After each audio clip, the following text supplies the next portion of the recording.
Hey, everybody. I'm going to go ahead and check and make sure that we're live just so that our technology is working. There I am. We are live. Good morning, everyone. If you read the description or the topic or the title of this video, you know that we are talking about something that has been very near and dear to my heart over these past year. It's been a year. It's been a whole year that I have been studying to become a marriage and family therapist. And adverse childhood experiences, otherwise known as ACEs, are something that we learned very early in our journey in my educational career because of the way that they impact what's happening in families and because of the way that they impact children, not just while they're children, but also for years to come. And as a marriage and family therapist, our goal is to evaluate the system that children exist in. So I'm really excited to have this conversation today because our systems and the way that we live within community extends beyond just our families. Always extends beyond just our families. And I have the honor of bringing two people who were so influential and so impactful in my life outside of my family to this conversation. And I am extremely excited. Very excited. You guys can't even tell how much excited I am to have this conversation with them today. If you are new to my page, my name is Anitra Durand-Allen. I am the mom on the move, where I help busy moms of teens get more done in less time, in less stress. And today we are talking about ACEs, adverse childhood experiences, how I overcame them in my own life, and how 3 ways that we can prevent them in the lives of the children that we are involved with on a day-to-day basis. I have to say this, total disclaimer, I am not a therapist yet. I will be, but I have to say that to protect myself so that nobody comes back and says, that therapist said, nope, not yet. I'm getting there, but not yet. So I'm going to bring in 2 people who have meant a great deal to me in my life and my journey of overcoming the impact and fighting the negative effects of ACEs in my life. And those 2 people were my youth pastor from the church that I was in when I was a teen, as well as one of my absolute most favorite teachers from high school ever in life. We're just going to have a conversation about ACEs and what that means and how they helped me overcome them in my life. So welcome, Pastor Melvin Maxwell. Hey, how you doing? Favorite teacher ever, Mr. Jim Duggan. Hello, everyone. Thank you all so much for being here with me today. It is an honor to have you share this conversation with me on this platform. And I am incredibly grateful for the role that you all played in my life and having overcome some impact and the negative effects that ACEs may have had. So I did send you guys a question. I'm going to ask at least one for you to get started. What do you remember about me, the team, that I'm just going to say it because I felt this way, so I know you must have felt this way too, that made me your favorite? I'll let Jim go first. I was going to yield to my younger and more handsome colleague, but I shan't argue with the clergy. I think, Anitra, from the first day that you walked into my classroom, there was an air about you. Obviously, your undeniably beautiful smile, which on a first day of any classroom for a teacher is a delightful thing to see. But your inquisitive nature, you would never be satisfied Yeah. with the answer unless it was complete and unless it fully satisfied your intentions. It was so your, I guess, your love of learning, your inquisitive nature, and the beautiful side of you that spoke to being open to other people were the first things that endeared you to me. Thank you. If anyone who knows me now, I'm still rather inquisitive. And, I kind of don't let things go. All right. Okay, Reverend Max. I definitely ditto what James had just said, and I mean, Anitra, you was always walk like I call a high performance child. You know, everything is a challenge, and you love challenges, and you're constantly assessing even the gifts and talents around you, and you are willing to plug in to put your talents on display.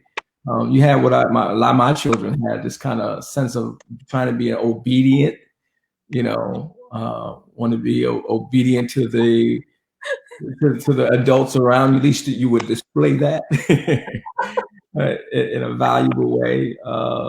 I think sometimes kids strive to please the adults, but there's so many things they can also hide in their hearts, you know. But you always had a smile, and it's like I used to always say, "She always happy." You know, and always on. I don't think my husband heard it. You know, but you always were so delightful, and you were also mindful of the other, you know, youth in our ministry. So you were able to also pick up other problems kids are striving. You would whisper in my ear and tell me about, you know, you might want to talk to this person, talk to Mimi right now, give her a little talk, you know. And others. So you were sensitive to other people around you, and I really appreciate how you were sensitive to other children. Yeah. Thank you. I really do appreciate that. And I appreciate what you said, and that your perception and your view is that I was willing and wanting to be obedient to the adults around.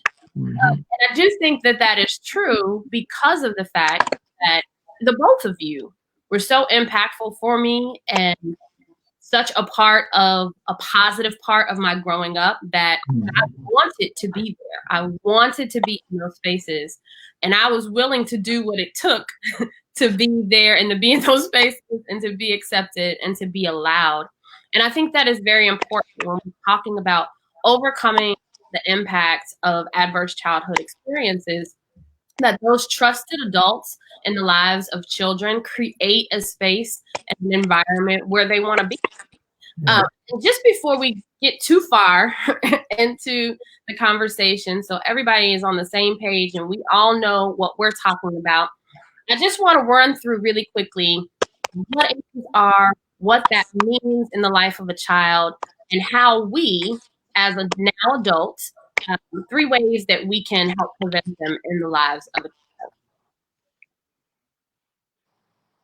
So ACEs is a acronym for Adverse Childhood Experiences, and they are potentially traumatic events that occur in childhood. And I think it's important that we identify that word potentially. The traumatic part is the impact of what happens, but the notion that every one of these experiences will become traumatic isn't necessarily always accurate. So ACEs are potentially traumatic events that occur in childhood. Here are some examples of ACEs.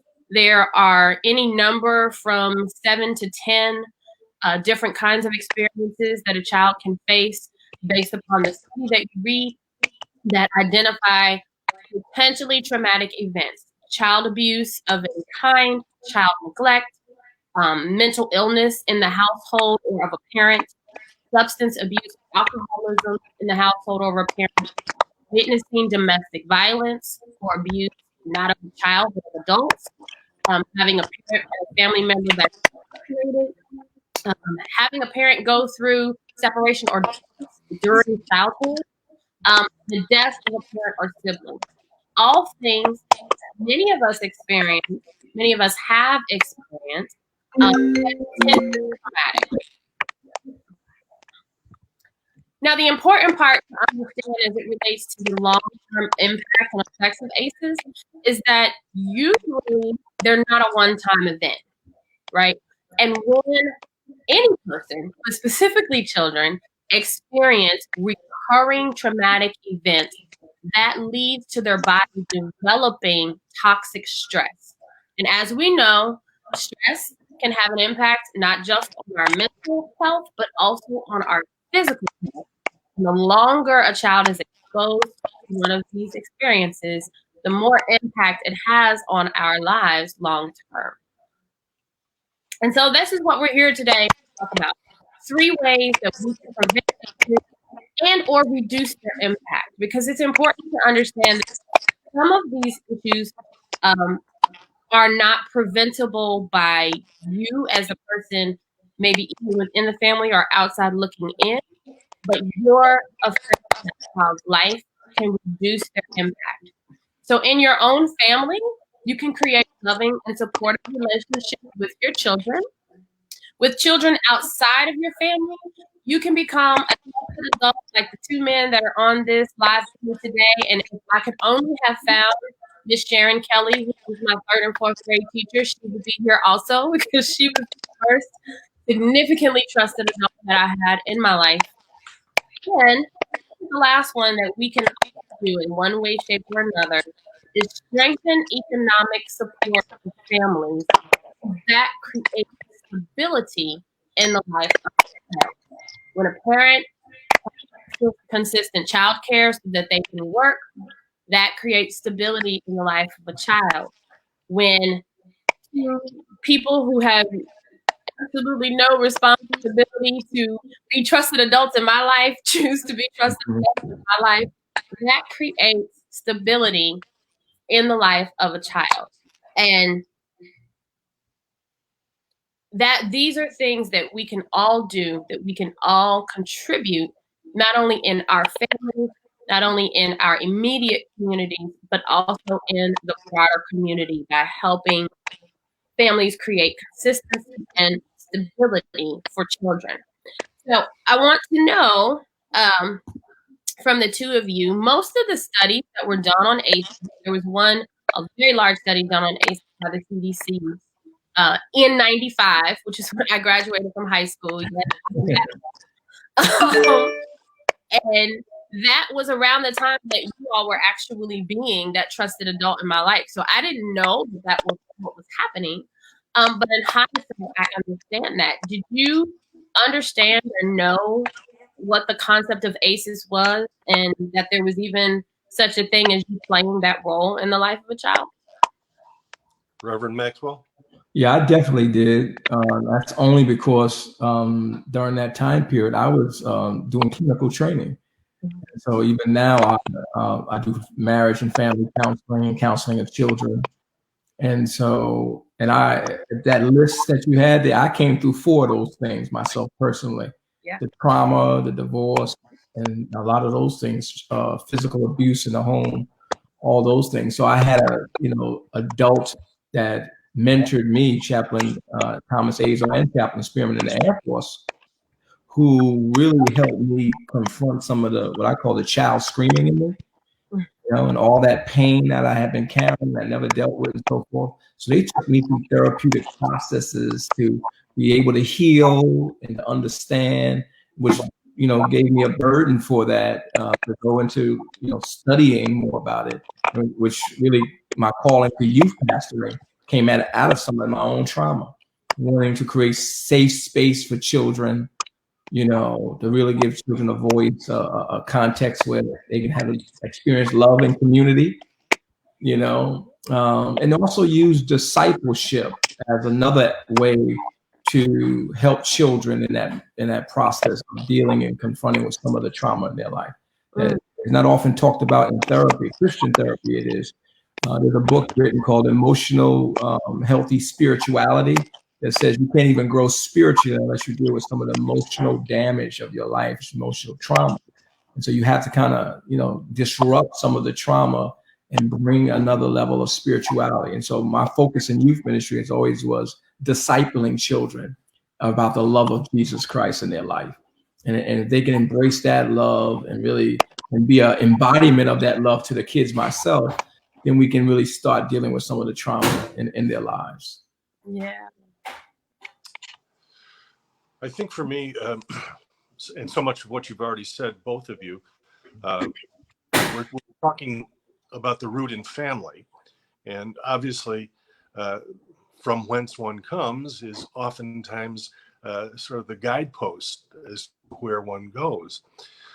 I think as we went through that list, I lived, I guess, a pretty sheltered childhood when it comes to exposure to any of the things that were mentioned in the ACE concepts. So walking into a classroom for the first time and thinking pretty much that everybody was coming from a similar background to my own left me pretty innocent and pretty naive. Anitra, I think one of the things that I really want to address, you remember the program AVIS? Yes, that was one of the things that I put down that was so impactful for me. For me also. And I will explain to Reverend Maxwell, AVIS it was an acronym for Alternatives to Violence in School. And it was the brainchild of one of Anitra's classmates, a young man named Greg Halpern. And it really stemmed from a book that he had read by Richard Wright.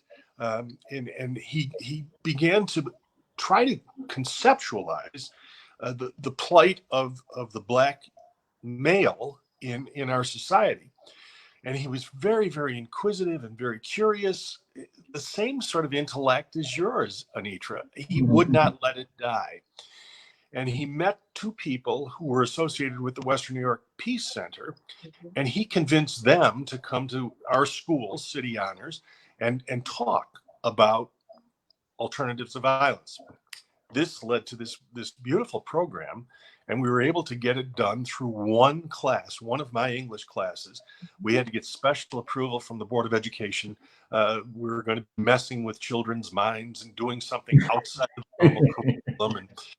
But what it turned out to be was once a week, these wonderful people would come in and they would do these exercises with the students that allowed them to open up and allowed them to talk about their feelings. Wow. And it was just, and then they would write about them. And this is wherein I began to understand this beautiful young lady, Anitra Durand, who came in with a smile on her face every single day, who wrote these wonderful papers, who asked these insightful questions, who was mature beyond her years, and yet she was a kid at the same time. And all of a sudden, I began to realize that there was so much more going on in her life than what I saw at the surface. And it was through this program. Anitra, I will tell you in no uncertain terms that had we not done the AVIS program, I doubt seriously that I ever would have known that you had experienced traumatic events in your life. I think that you had learned to deal with them. But I recall very vividly the one day when Audrey Mang had us all lined up in a line, and she asked these questions. And if you were one of the persons, you could take one step forward. As I turned around and looked, there was one person who had not been able to take that final step. And it was you.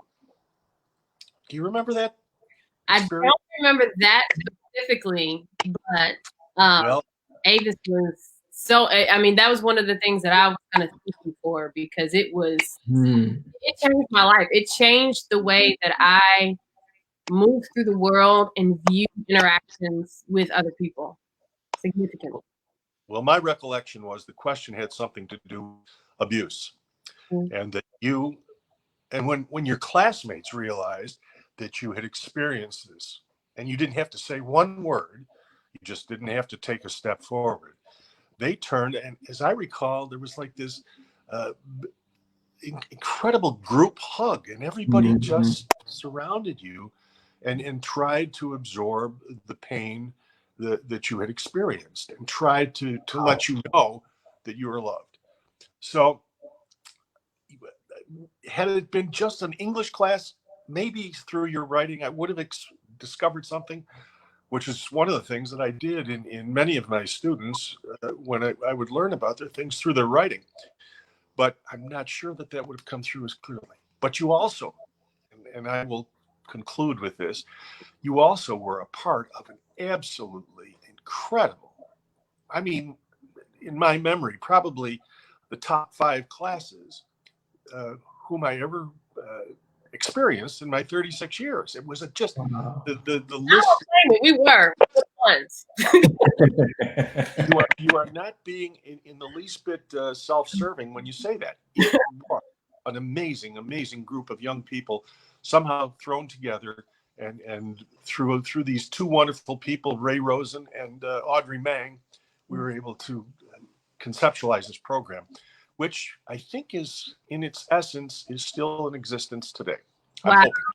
Wow. That is amazing. Amazing. Of CHS alumni in the comments, Celia and Rashawn are saying hello, Mr. Duggan. A life-changing experience. And it was significantly life-changing for me. And that is one of the things that I wanted to thank you for, Mr. Duggan, is allowing that to happen, fostering an environment where we could confront not only the issues we were facing in our homes and in our world, and the impacts of those experiences, but also the ones that we were facing in school and how they carried over into that environment. We could do a whole different conversation on the special place that City Honor School was when we were there and the impact it had on our lives. But you were a major part of that. And the thing that I remember, and the thing that made me feel safest when I came into your room, was the wall of photos, the display of photos. He had this huge kind of like, divider wall that he folded into a triangle, pyramid shape, and literally from floor to ceiling, and it had to be a good 8 feet into the air, was covered with photos of students, of different things that we've done during the course of our school. There was always camping photos, there were always photos. I'm sure there were a ton of alternatives to violence photos on that wall. And that always, coming into that room to see what pictures did he put up there now? How many pictures am I gonna be in on the wall? How can I find those photos? That in and of itself was reassuring that not only did you care about who we were and the kinds of students we were in the classroom, but that you cared about who we were as people. Yeah. And you cared enough to display those things for everybody else to see that you cared also.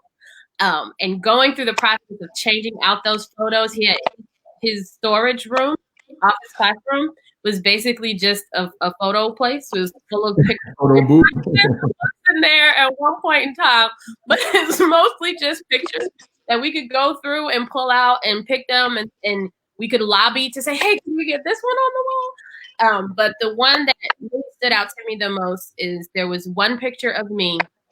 It was just me by myself. It was at senior prom, and I'm not even sure where or how you got this picture, but the day that I saw that picture on the board, I was like, I made it. I made it. Jim Duggan put me on the board by myself. And it was just an amazing feeling to be in that space and to know that we were appreciated and loved as well. The other thing that I wanted to share with you that I'm sure you know, but other people and other PHSers will appreciate, is during our sophomore year, Mr. Duggan was sophomore English teacher. So I actually only had him as a teacher for 1 year. Really? The impact that he had on us throughout the course of our time at City Honors was just undeniable. Our sophomore year, we all had to do this project. We had groups that we were doing this project on. And our book was for colored girls who've considered suicide when the rainbow is enough. Wow. And of course, all the Black girls got put in a group. And we did for colored girls. And I remember one of our students' mothers was very objectionary to us reading this book. Didn't believe that it was appropriate for 15-year-olds to read that book. But when I tell you, the book changed the way that I understood love, relationships, and how to engage with someone from a romantic perspective, it helped me identify and address some of the trauma that I had already been through at 15. And it also changed the way that I engaged in future endeavors and trauma that I would experience in college. I don't even really know what else to say, but those two experiences that I had that you made possible significantly changed my life. And when I got to college, my freshman year, none other than Sasaki Shange was a speaker. Oh, wow. Wow. Not only did I get my book autographed, but I got to go to dinner with her, and I was freaking out. How exciting is that? It was one of the best moments of my life, and you made that possible. And had those two things not happened for me in your classroom, I might still be carrying some of the negative impact and the effects of some of the ACEs that I experienced in my life. And I'm incredibly grateful. Well, that's very kind of you to say. And the parent who objected, let me tell you, there were some people at City Hall who objected when I submitted some of the things that I wanted students to read. People said, you can't have them read that. And I did have to fight for that one. But you're forgetting not forgetting. I'm sure you're not forgetting. I recall the presentation that you young ladies put on in front of our class. Yeah. It became such a hit. They reenacted, Reverend Maxwell, they reenacted this play for the class. They had 42 minutes to do it. They did it beautifully. They did recitations from the play.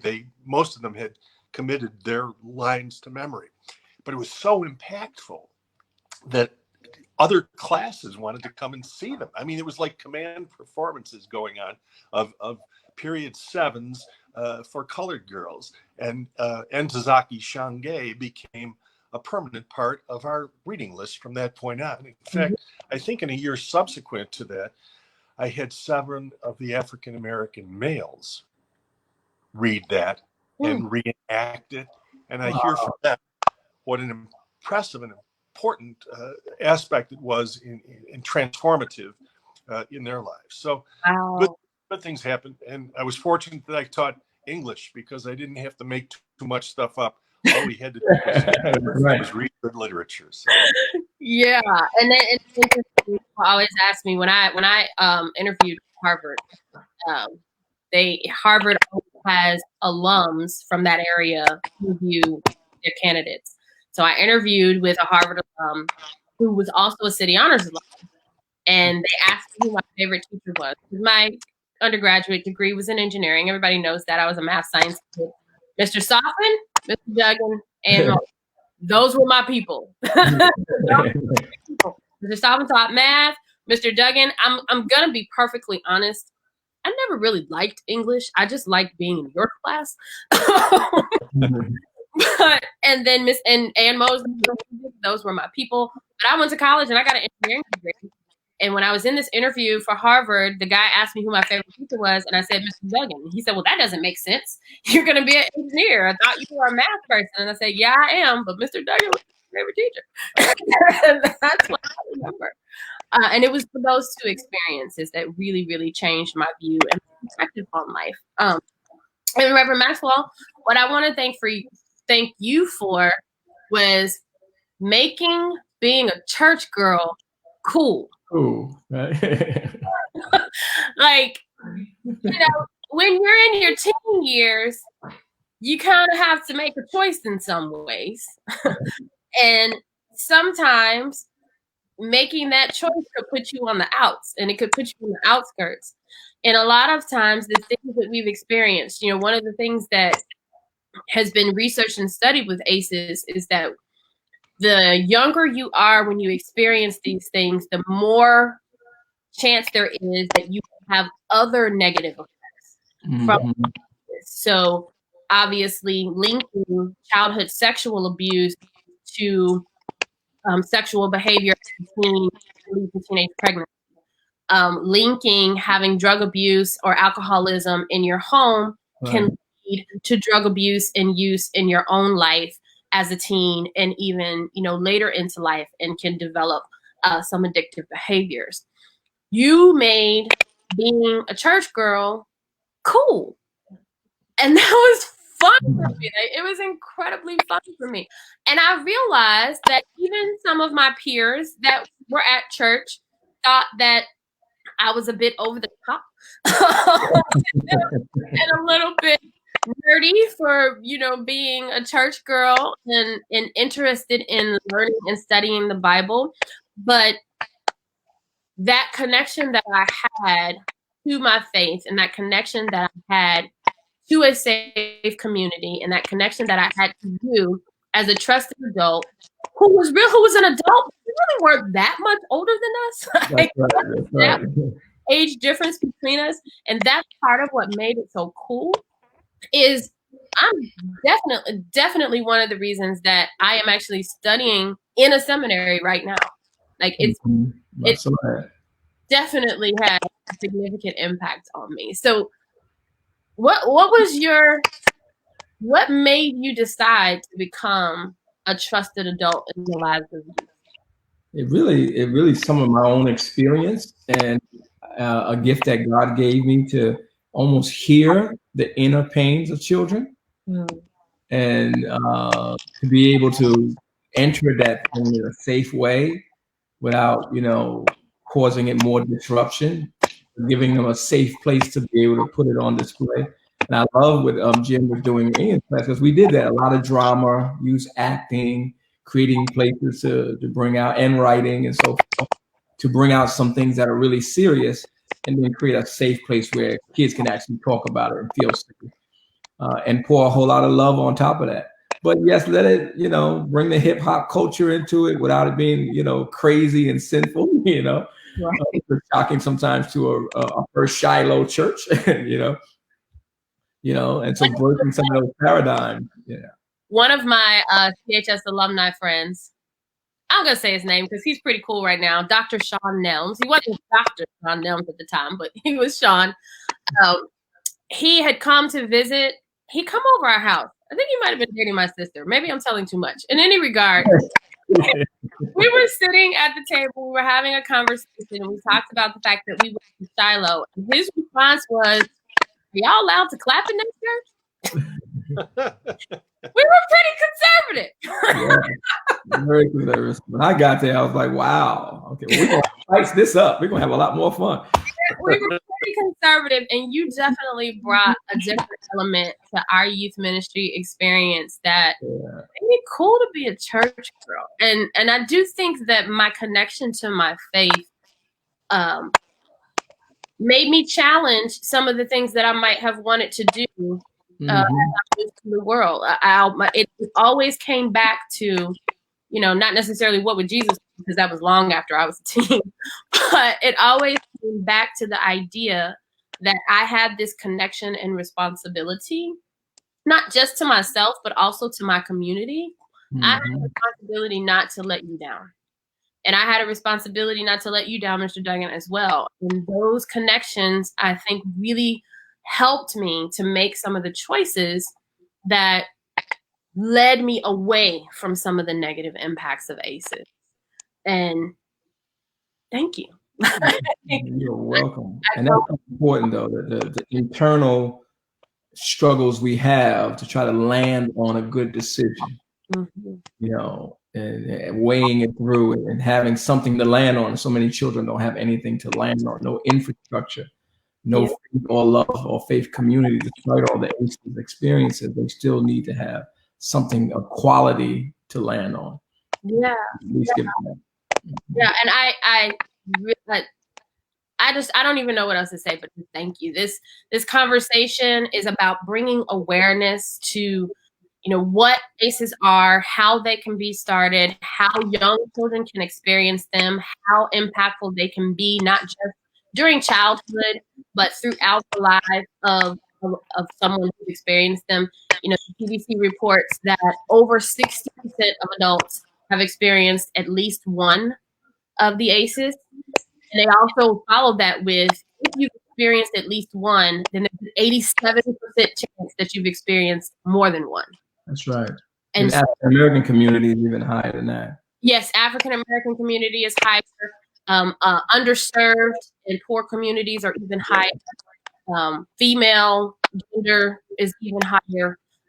And I have a lot of those. I didn't have all of those. My parents we were middle class, but all of those things combine together and can have significant impact on the lives of children for years to come. And the impact that you had just being a trusted adult in the life of a teen who had a pretty good head on her shoulders, but also wanted to be a part of the in crowd, who was often influenced because of wanting to be accepted, but realizing that I didn't have to do what other people were doing to achieve that. You made a big difference as a part of that in shaping who I am today. And I am eternally grateful. One last thing that I want to ask, if there was anything you could do differently to just push the button right now. Okay, my therapy is coming out right now. Mm-hmm. Real question: if you could push the button and change the way things have occurred for the lives of the children for whom you have been trusted adults, what would it be?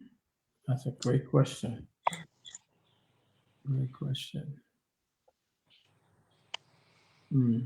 I probably would have shaped more messages, preaching and teaching for the parents, to engage them to really consider some of the things that they even need to be able to help their children, because some of them, hurting people hurt people. Right.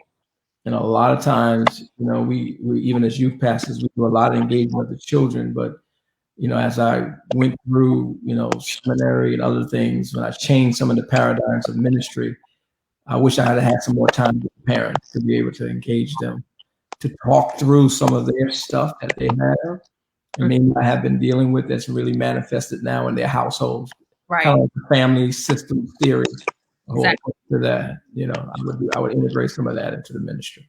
Yeah, because it's hard to send a fixed child back into a broken system. Yeah.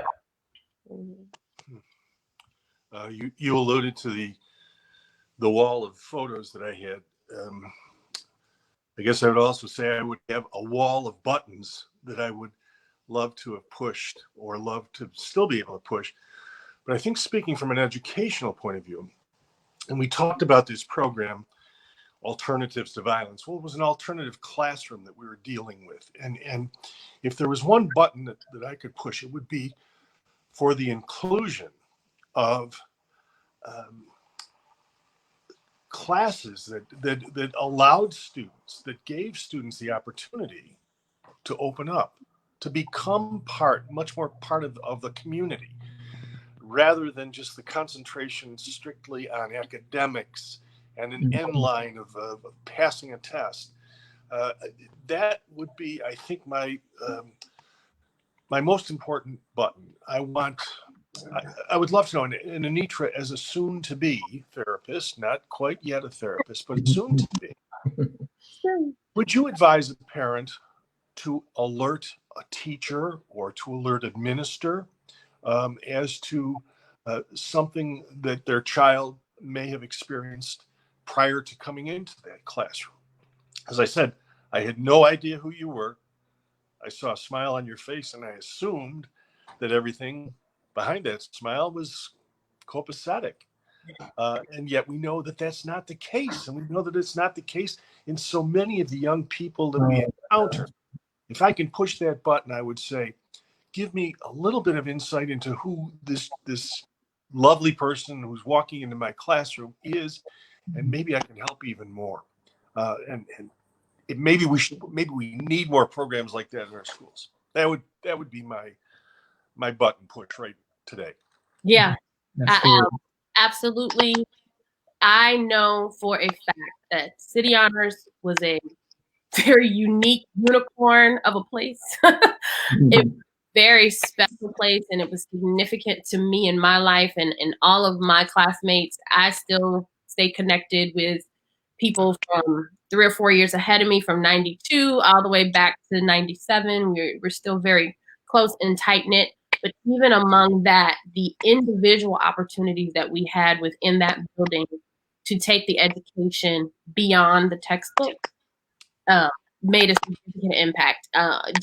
We just talked about this the other day, and you know full well, anything we did in Jack Anthony's class had an impact on everybody for years to come. I just saw Sarah Bareilles, who is a musician, writes musicals and theater. She redid and re-sang Free to Be. And the concert funds are going for the NAACP League Defense Fund. But I first saw Free to Be in Jack Anthony's class. Yep. When I don't even remember what year it was. I don't remember what year I took out. But that is something that has stuck with me the rest of my life. It's all right to cry. Just comes up in my mind every once in a while. And that was something that I learned in that class that wasn't in a textbook, but it had so much more impact on me than anything I learned about health in the textbook. Violence has so much more impact on me than anything that we learned about,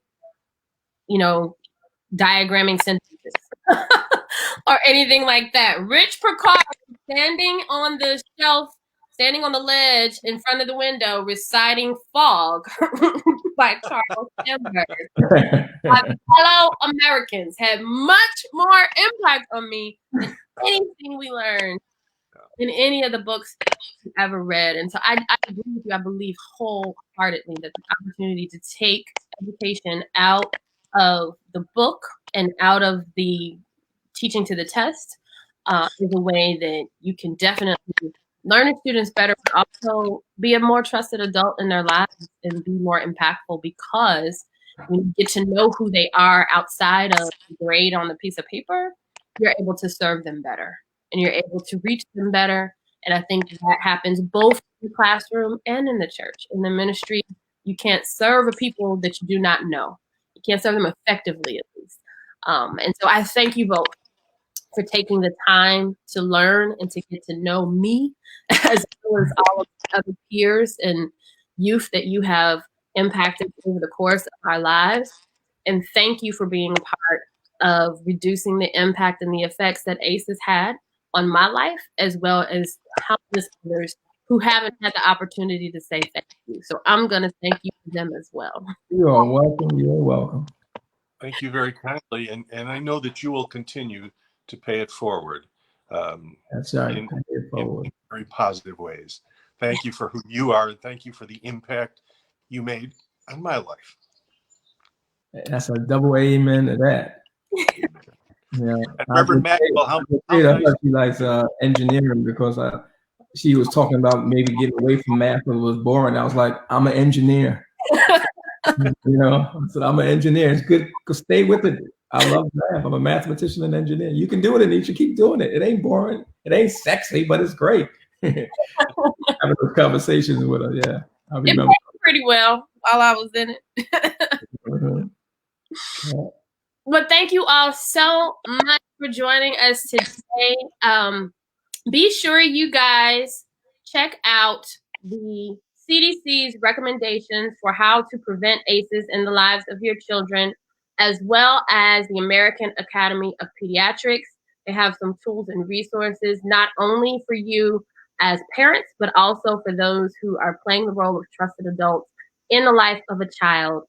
ACEs and their impact are preventable, and there are ways that we can do it.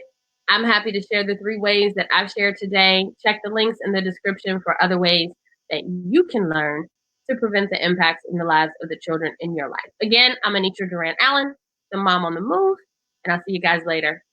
Bye.